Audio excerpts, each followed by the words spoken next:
Want to lose more weight? Get better sleep. And guess what? Losing weight helps you sleep better too. There's a powerful feedback loop between fat loss and quality rest.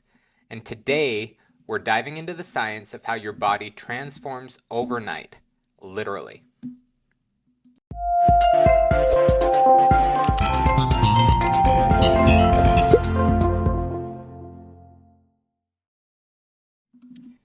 Hey everyone, welcome back to another episode of the Weight Loss War podcast. I am Trevor, your host.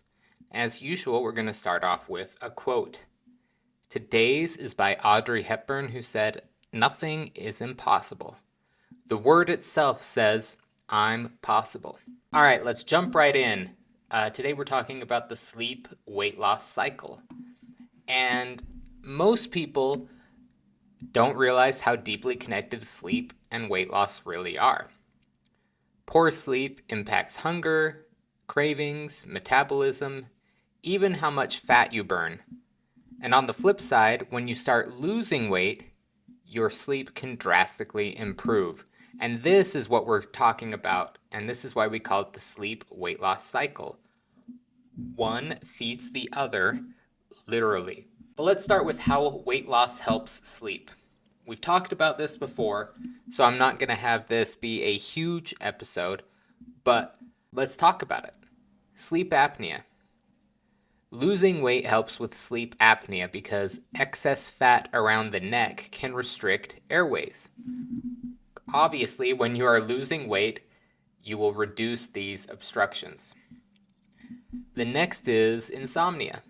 Weight loss often improves inflammation, digestion, and overall comfort, which makes it easier to fall and stay asleep. And then restful sleep. Once again, and reduced inflammation and better hormone balance lead to deeper sleep stages. The interesting thing is that just a 5 to 10% reduction in body weight can improve sleep apnea systems and lead to more restful nights. It doesn't have to be 100 pounds. It's little changes can make such a big difference. But the real magic here, and this is something that we've talked about a little bit, is in the hormones.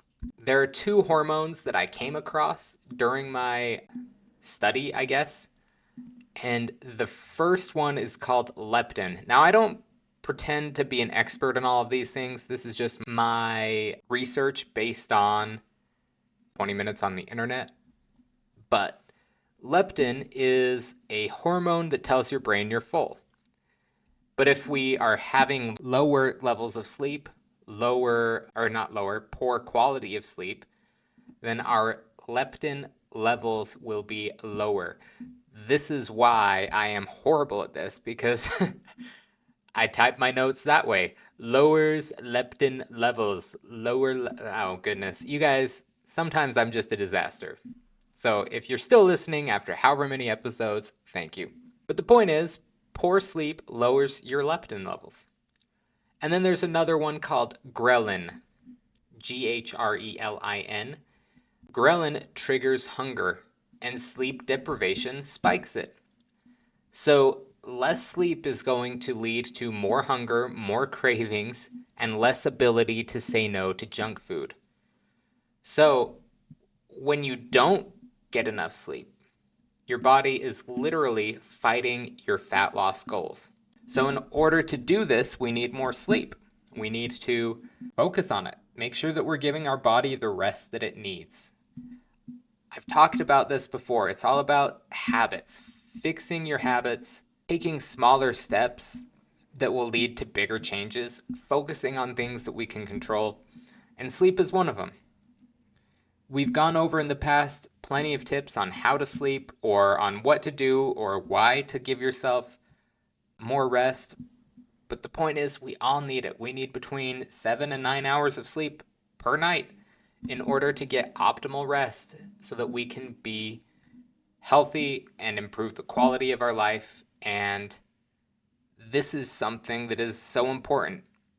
It seems like, and this is stupid of me to make this realization, but we go through these phases where I look at what should you do for this and what if you do for this. And over the last 90 episodes of this podcast, we come back to a lot of basic things, but sleep and quality of rest and recovery is one of those things we keep coming back to because it is so important. Your body needs it. And we're just stacking up reasons that show how lack of sleep and lack of recovery will literally sabotage your fat loss goals. So, if you want to lose weight, if you want to feel better and improve the quality of your life, you need to sleep better, lose weight, and sleep better. It's a win win. And so, we don't have to overhaul everything. We just need to start with a consistent bedtime, sleep in a dark, cool environment, and we always recommend, even though it's hard, cutting screens 30 minutes before bed to give your mind time to shut down. So start treating sleep like a part of your weight loss plan, not just recovery, because it is a part of your weight loss plan. All right, I'm going to leave it there. I appreciate all of you who listen. If you have anything you want me to cover in the future, send me an email, message, comment, and I will catch you all next time.